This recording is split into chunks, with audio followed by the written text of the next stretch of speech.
The Ever After by eluki shahar, published Dragon Magazine, June 1989. Narrated by A.J. Pickett. Ruana Rulain was a hero, practically speaking. In terms of semantics and sex, she should have been a heroine, but heroines are rather more associated with the staunch maintenance of husbands, children, and the gentler arts of domestic order. But Ruana Rulain was a hero, which is to say, vastly inconvenient except in time of war, and this was peacetime. This was not to say that she wasn't a well-tried and acceptable hero, as self-willed anarchic moralists go.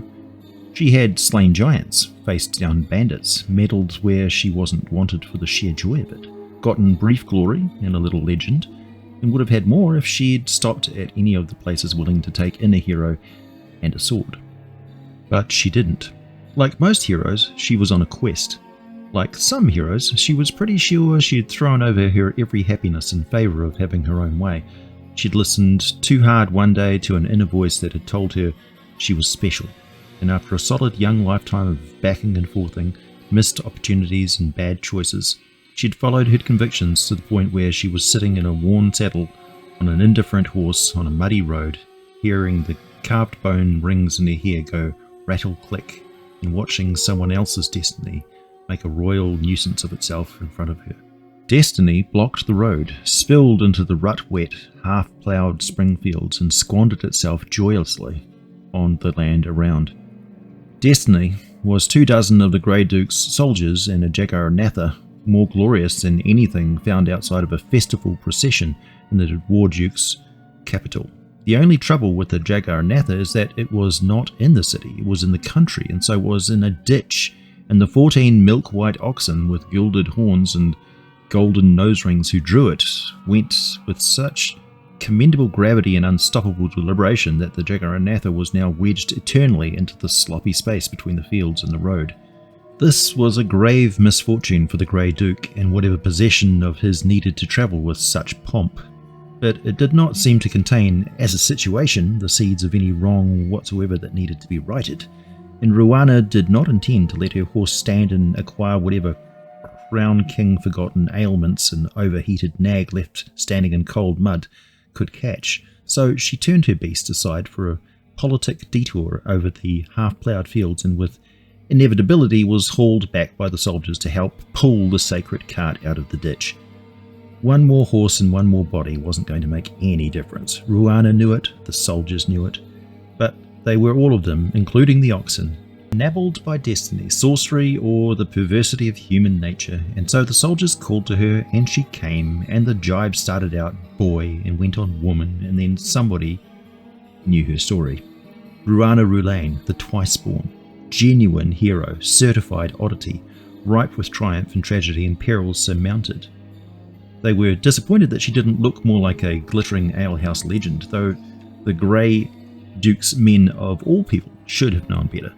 They began jostling one another as men do, badgering their disappointment into contempt, angry and somehow cheated that they couldn't claim the pleasant conquests and certifications of grace that she could and didn't.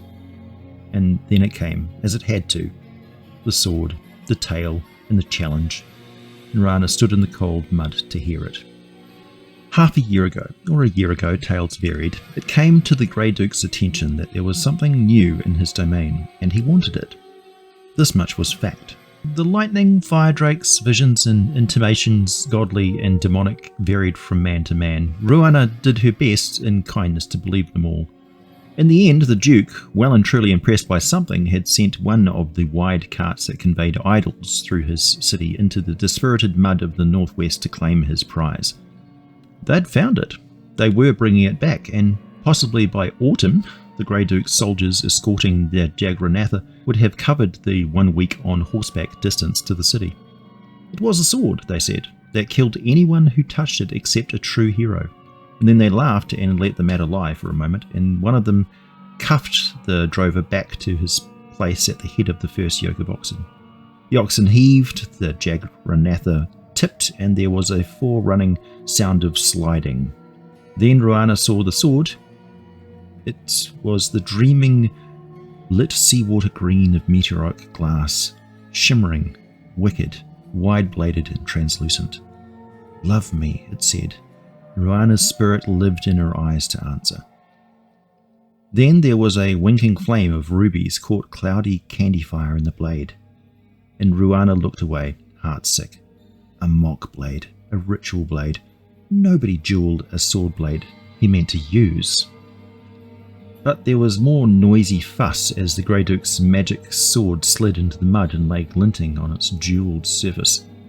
And gradually Ruana, standing flat-foot and perilous with the mud sliding intimate into her boots, realised none of the Grey Duke's swordmen dared touch it. Priests had loaded it with chants and wooden tongs, priests who were now fat and warm and fuddled with wine and at the best inn to be reached in a day's journey.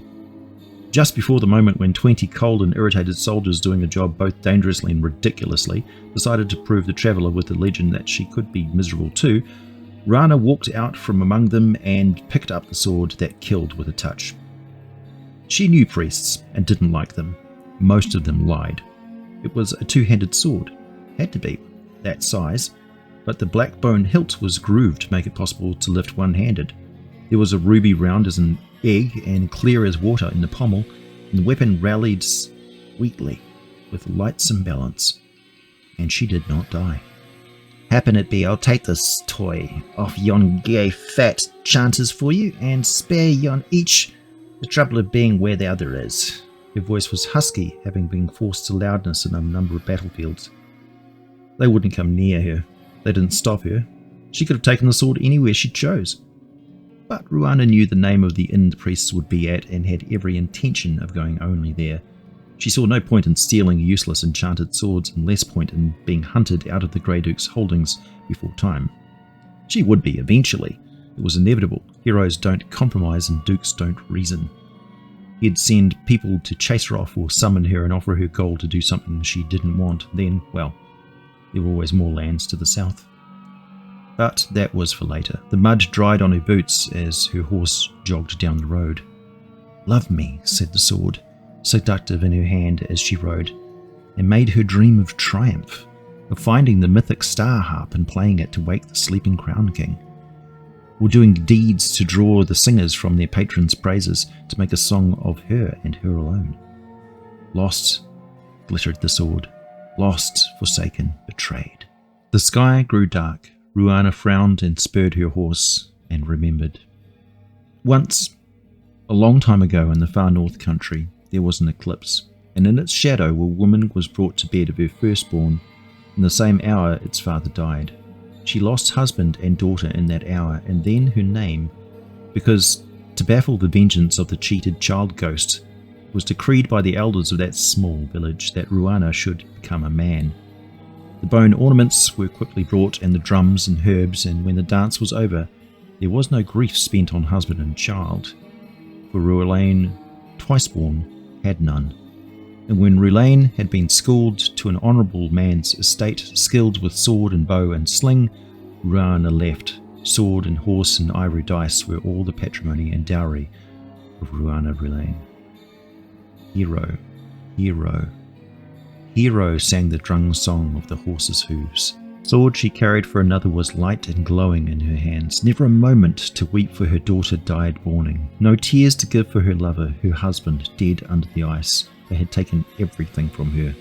Her name, her family, her past, her future. Lost, lost, forsaken, betrayed. The sword danced in her hand, instinct with violence. With such a sword as this, she could return to the place where she had been born, and with its blade of liquid light, school priest elders to sorrow. She could make the stars weep for the day that they'd birthed such a glorious abomination. Not man, not woman, nor mother, nor yet the child of any mother, twice born. Ruana Ruelaine, the twice born. The ghosts of future glory gathered around her. They would pay, oh, how they would pay. Ruana checked the horse and gazed down at the sharpened sword with dreaming eyes. Shadow Kiss, she named it, and touched the heart's blood crystal of the gems in the blade. Why would I want to go back north? Her mouth stretched wry with puzzlement. Her past was a story, and a pretty story for a singer's tongue. It was over and done. If she could even find the village where she had been born, it would be nothing like she remembered. and though she might kill the villagers, every one, she could not make them sorry that they had protected themselves from evil times. The law of her past drew back. Sword. What are you? Lover. Ruana picked up the reins again and urged the horse onward. The river bridge was out, and her horse didn't like the water. She couldn't blame the beast, with the river running spring flood high. But the ferryman who should have been there was nowhere to be seen. He might be off drinking Duke's gold, or dead, or as little fond of the river and spate as Ruana's horse was. At any rate, he wasn't there. She swung west, following the riverbank. The sword lay across her thighs, hot and living. A spare league south was the inn full of priests whose charge she had carried off. Soon enough, she would do it in their place. A rider would come from the soldiers to dress her abduction of the sword in fantastic language. She made no doubt he'd find a way across the river. Trouble always did, and then it would be the priests who decided how much more trouble to make. Still, likely they wouldn't make a decision before tomorrow dawn, and she would ride all night if she had to, providing she could ford the river by the end of the day, and give the sword back. Her hand tightened on the rough bone hilt of the sword. If she could. Shadow kiss. The edge of the river became sheer-cut mud cliffs and brambles, narrow enough to jump on a better horse. Ruana followed the river road as it swung inland, and the dripping trees opened into fields again. Burned fields. Here there was no spring ploughing. Last year's weed and stubble were seared to black, gone liquid with the rain, and her horse shied at the stink. Then she came to the freehold. She'd seen a number like it here in the south, a fine big house with barns and stables and lesser houses for Carl and Carline, and a ring just inside the ditches that could hold palisades in time of war. No more. The cottage was smoke and ash.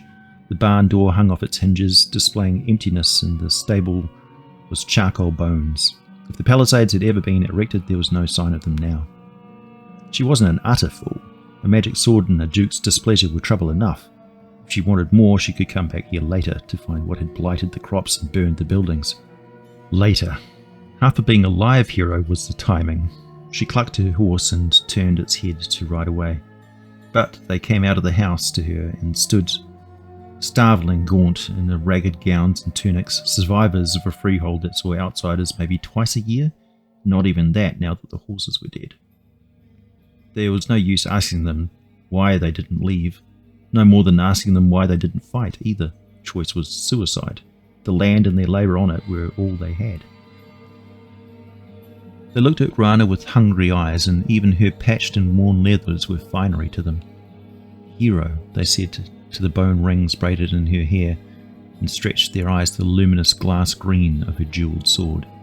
Save us. Ah, damn the lot of you, the hero snarled, brandishing the borrowed sword in a glittering arc. It hummed, sweet as pack ice in deep winter, and her horse sidestepped, unimpressed. The old question rose unbidden in her mind, and there was still only one answer.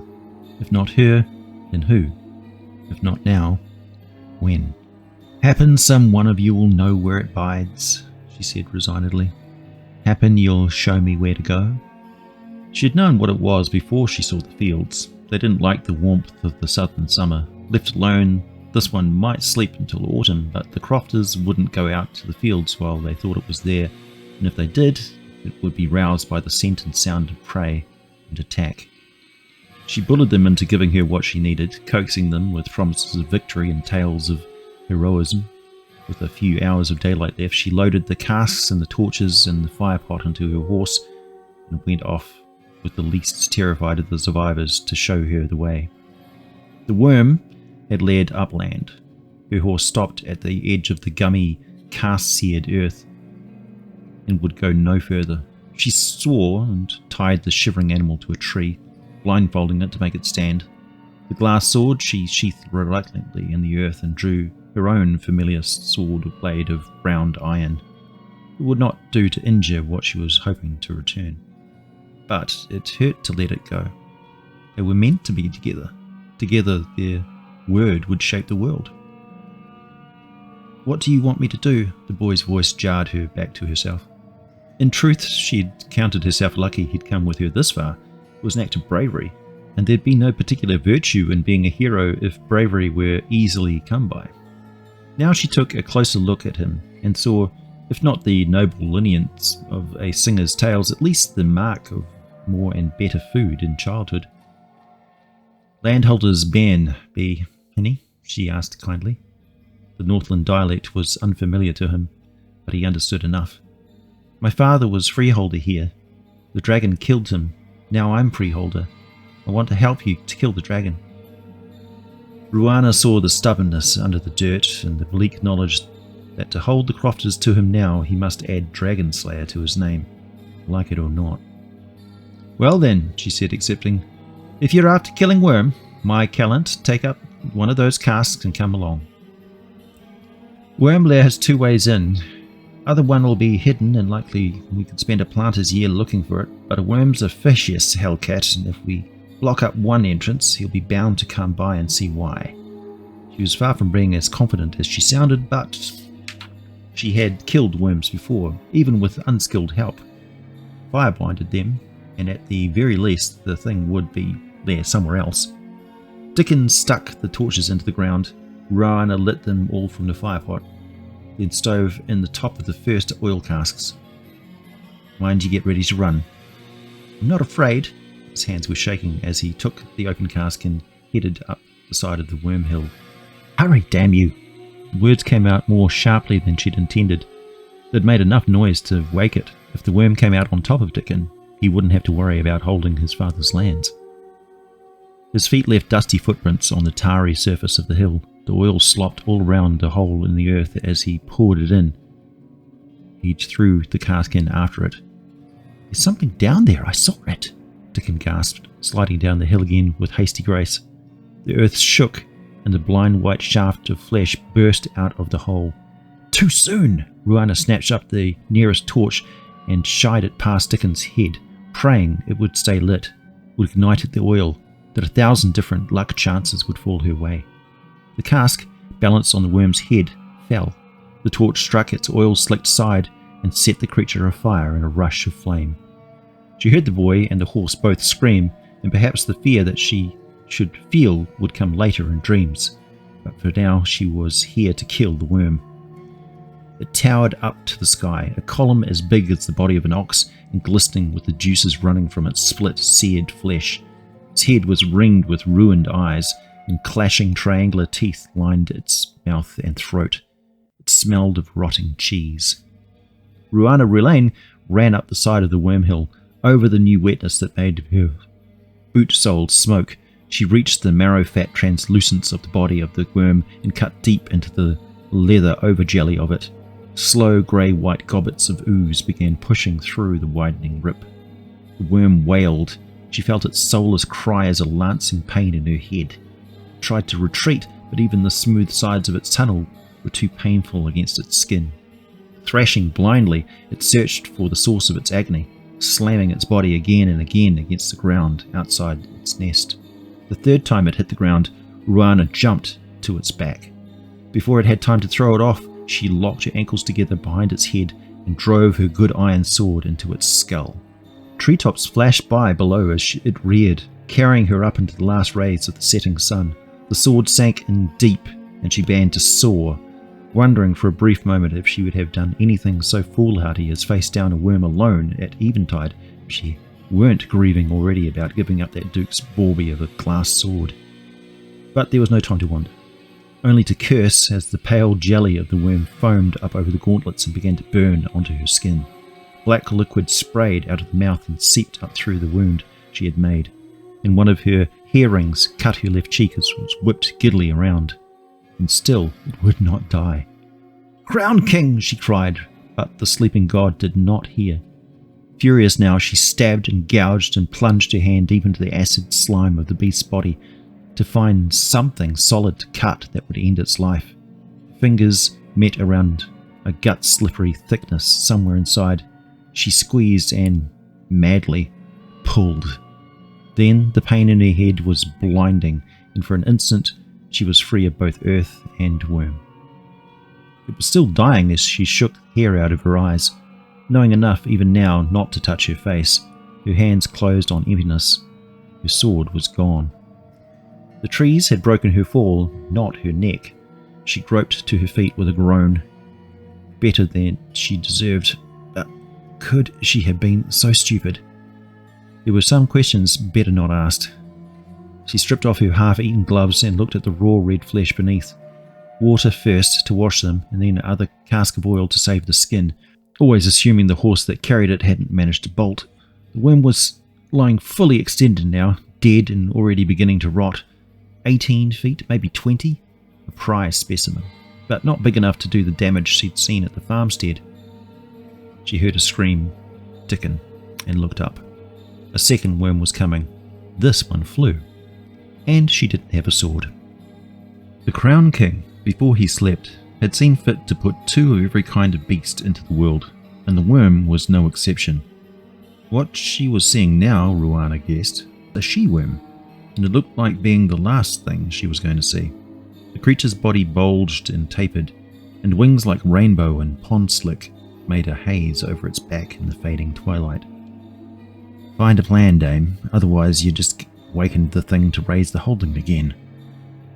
Things happened too fast.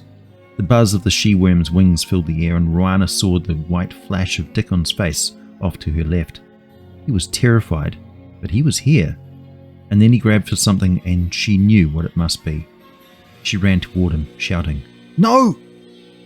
The flash of blue fire made her leap back, and for a moment she saw every bone in Dickon's body illuminated like bright day. He drew the godsword free of the earth before it killed him, and even dead, staggered 2 steps toward her with it, wide eyes blankly white and hair dancing in a spirit wind from hell. Ruana Rulain was the twice-born, and knew to a nicety that hurt the magic could do. But whatever the sword might do to her now was nothing to what the worm would do, to her and to others. She dragged the sword from the dead child's hands and turned to face the worm. New strength sang through her body, and she didn't grudge the blood that wept from raw hands into the hilt of the sword. The hero with the magic sword faced the dragon and called it in gleeful Northland accents to come and die. But the thing danced on wingtips just out of her reach and slashed at her with its barbed tail. A circle of eyes, glass and mirrors, gave Ruana back 1,000 self-images.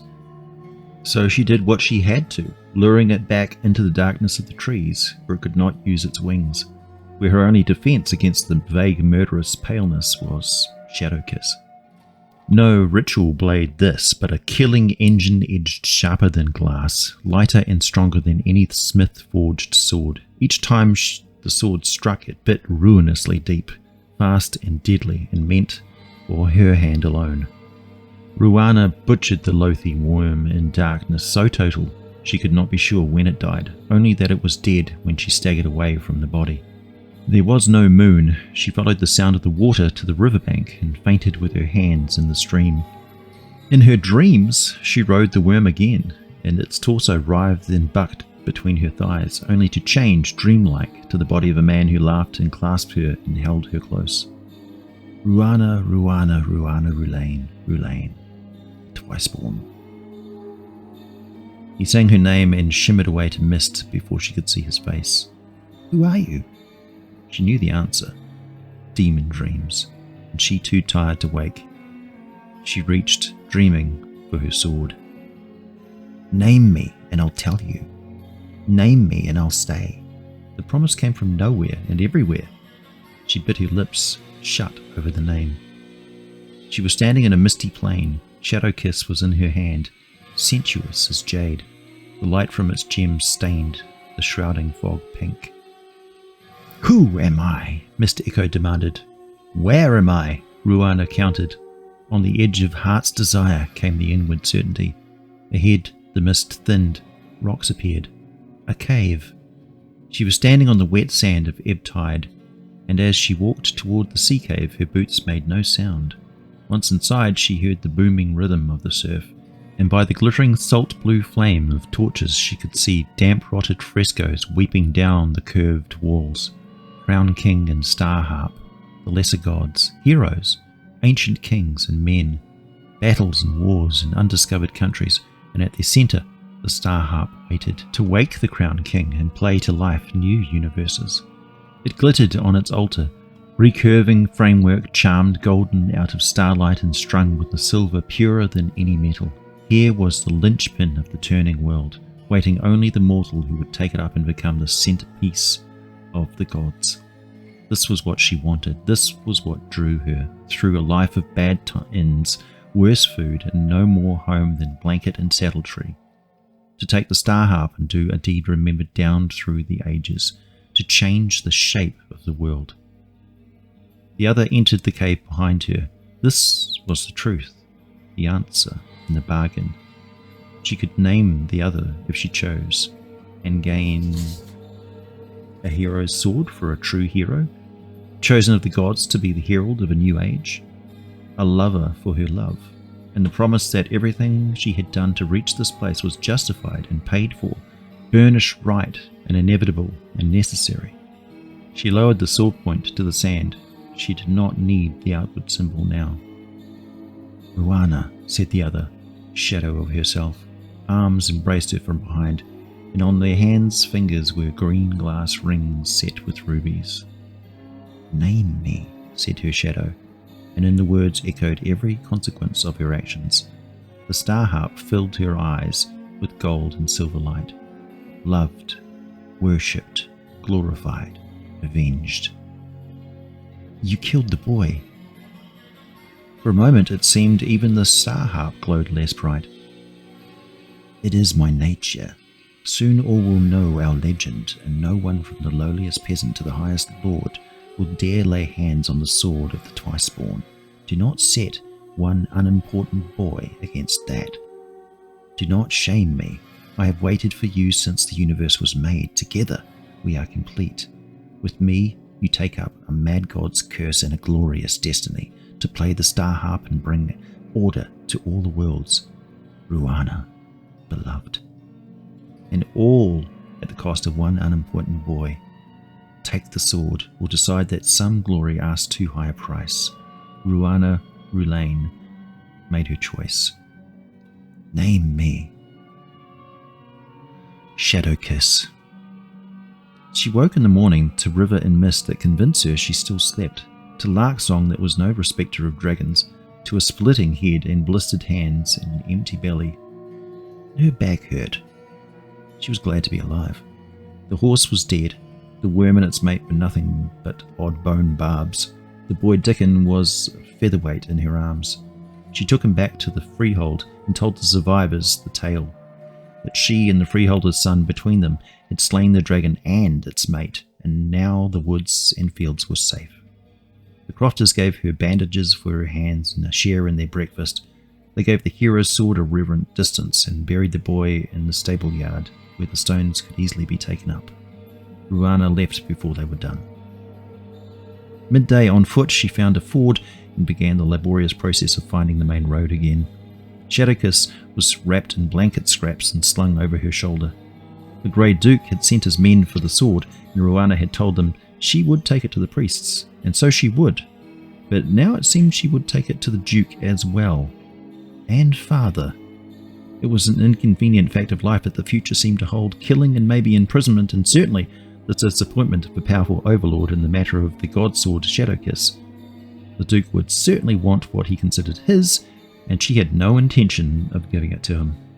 Her muscles protested the unaccustomed exercise, and her horseman's boots weren't meant for walking. It was something of a relief when the Grey Duke's soldiers showed up. They surrounded her with knocked arrows and conspicuous amulets, and one or two made the sign against magic. She used her pack and saddle to the ground while a fat priest on a fat mule blew smoke and ash toward her out of a dish. A terrified acolyte dashed up to souse her with flower water. She shook it out of her eyes with a curse and drew the sword. It sliced through the bindings of its improvised scabbard and flashed all the colours of ocean in the sun. She could see each move she would take in her mind. It did not matter that the soldiers were 6. First the man slain to gain her a mount, and then the others dead from horseback, and then the priest left gutted and handless alive for the rooks, to warn his gods their freedom's end was coming. So simple. Take the sword. The priest's voice was cross but not yet frightened. "You!" she shouted back. "Get you down. I've no mind to walk to the city." Duke's men stared. Shadowkiss keened its disappointment in a voice only she could hear. Ruana filled her lungs and spoke again.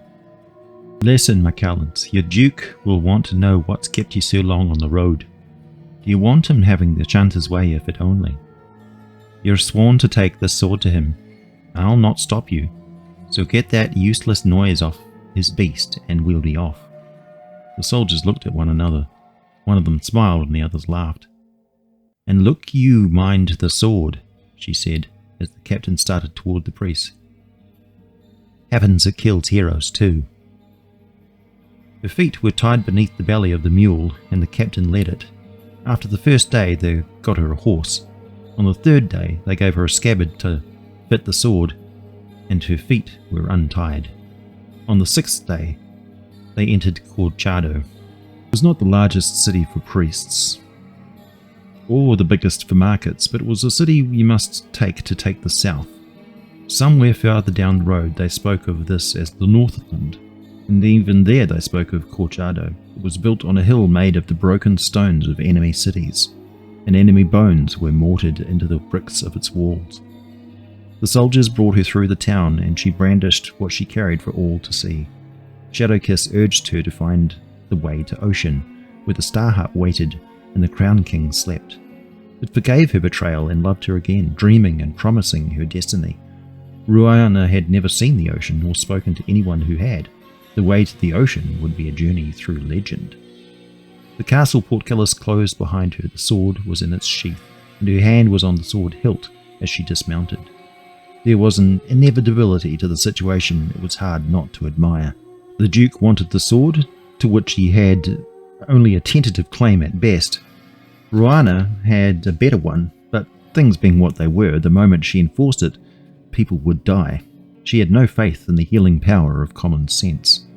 She had come because she was no sneak thief, and because she had said she would, but against that waited the arrogance of princes, pat and foolish as a singer's tale.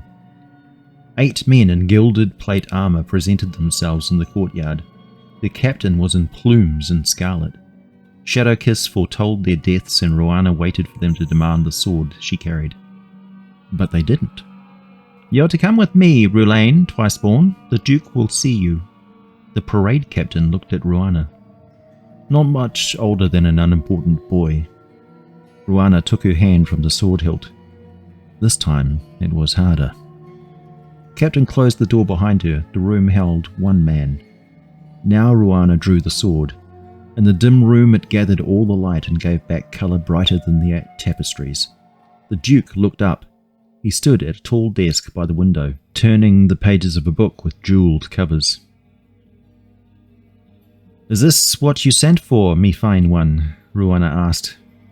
His eyes were a little darker than amber, his hair already streaked with grey. "Apparently," he said. "Will you give it to me?" "Begin here and set this terms for 1,000 years of war, because the sword Shadowkiss is invincible, and the companion it has chosen will live until the end of the world." Ruana had carried the sword for a week, and she knew. She could not give it up, or allow it to be taken from her, or destroy it, or let it be destroyed while she lived, and if somehow she were killed, the sword, in fury and grief, would take a new lover, and the killing would not end. Elegant, precise, a chain reaction begun when sword chose champion, inevitable, predictable, and infinitely repeatable as long as there were honour and glory and a desire to be a hero. "Your soldiers did all you told them, but you should have gone yourself. The sword's not for you, nor ever will be." The Duke closed the book and stepped forward. He wore no armour, and his hands were empty. "The sword is for no one. Do you know why I wanted it, Rulain Twiceborn? I wanted it to bury it far beneath my castle, where it would never see the sun, where no man would touch it and die, or touch it and live." He took another step forward, and another, and now Ruana could smell the oils and spices of him, see the grace notes of power in the ivory fold of linen and the rich glow of the wool that he wore. Since before the universe was born, the Duke said slowly, Shadowkiss has waited to take a companion. It is powerless without one. That is its nature. It was forged to fight in the final battle of the ancient gods, and those who made it wrought cruel as the grave and more cunning than death. It is a living thing. The legend says it dreams. When I heard it was in the land, I sent for it. To bury it, aye. If it's what you say, that'd solve your fine muddle.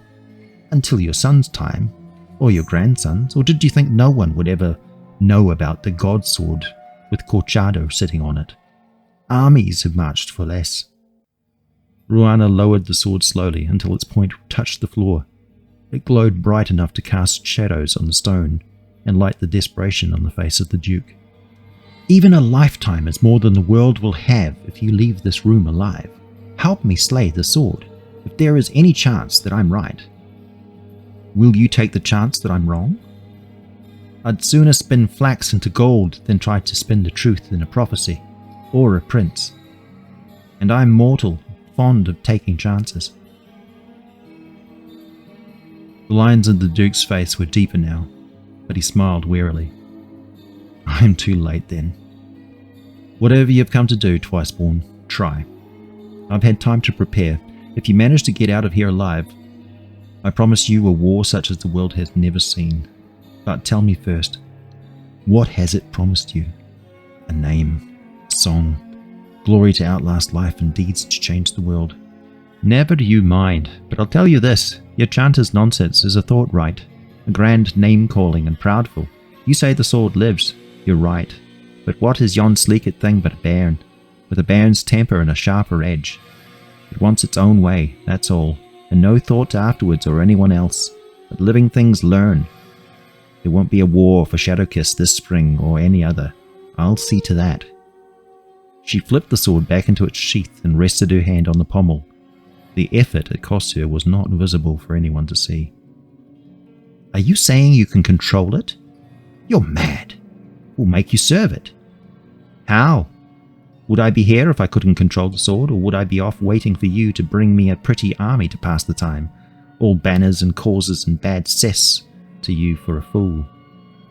Shadowkiss whipped her blood to icefire and music, but it had lost, and now it knew it. It had bound itself to Ruana Rulain without discovering she held a child's life as important as a kingdom, and that all the glittering, well-tried gifts in its armory of illusion had no power over her. Make up your own mind, Duke. If you can't believe me, best try to kill me now. But I don't lie. And happen there's work for a blade like this. You've got a worm on your north. Did you know? Vengeance, power, love, glory, and renown. What did you say? He thought he had only two choices. Kill Rulain Twiceborn and hide the Hellblade for a time, or failing that, plunge the country into war that spread until no one remembered why he fought. But there was a third choice. Trust a hero. Worm, Ruana repeated with amused patience. You call it dragon, but it'll blight a field just as fast as whatever its name is. The Grey Duke looked down at his hands as if he could not imagine their uses. Then he looked at the hero. Well, worms. I can see that requires my immediate attention. Will you use Shadowkiss in my service then, Rulain Twiceborn? She shook her head in a clatter of ornaments and smiled slightly. Happen you think so, but you'll be wrong. I'll use it for what's right and kind and mannerly. If you'll settle for that, well enough, and I'll be glad to stay. The Duke looked at her, measuring, and slowly smiled. She did not kneel or offer to. Why not? Very well.